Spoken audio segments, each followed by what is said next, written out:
I'm with Valery how do you say her? Kovalska. Kovalska. Yeah. Valery Kovalska.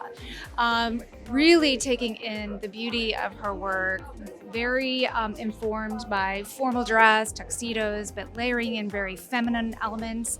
Valery, how has your aesthetic evolved since everything unfolded in Ukraine?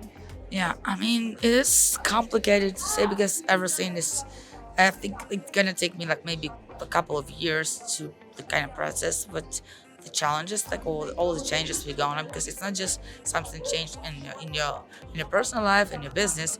It's changed like in every aspect, like and all of a sudden it's not like you planned something, so and then you kind of like, so it took like me a couple of months to actually kind of like accept that it's not gonna go back to norm. It's not gonna like, so I have to just let go what I built for so many years, and just built a new one now.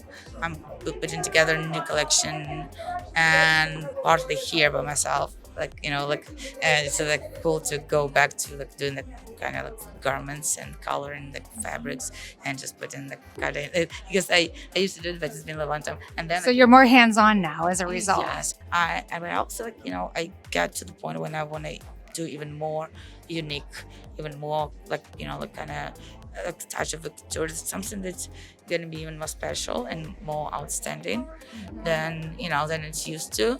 I notice a lot of details in your collection. Yeah, and I love this kind of have like little like inside mission that I want us to save this like the beautiful fashion, but also I want to save like hand embroidery, some techniques, something that's really celebrates and also respect the craftsmanship of all this like so many centuries of tradition, and also in my country there is so many, I mean, female that like the amount of female from age 40 to 65 involved in making garments in Ukraine is it's really not like it's around, I think like it's 200,000 people that 200,000 women yeah, I think that, I wow. read the statistic and it's kind of big thing because they can, I mean, because of the also like post-Soviet Union kind of like the generation gap, so they can really go and transform themselves into like IT or like in like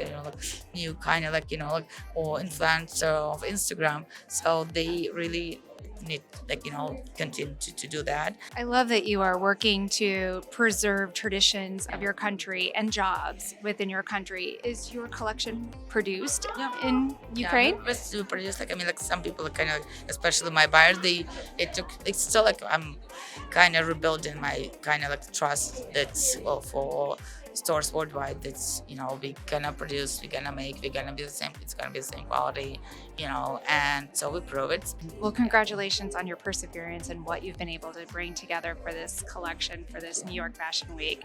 Lovely to talk to you. Yeah, lovely to talk to you. Thank you so much for actually just whatever, like just for covering this, for really appreciate it.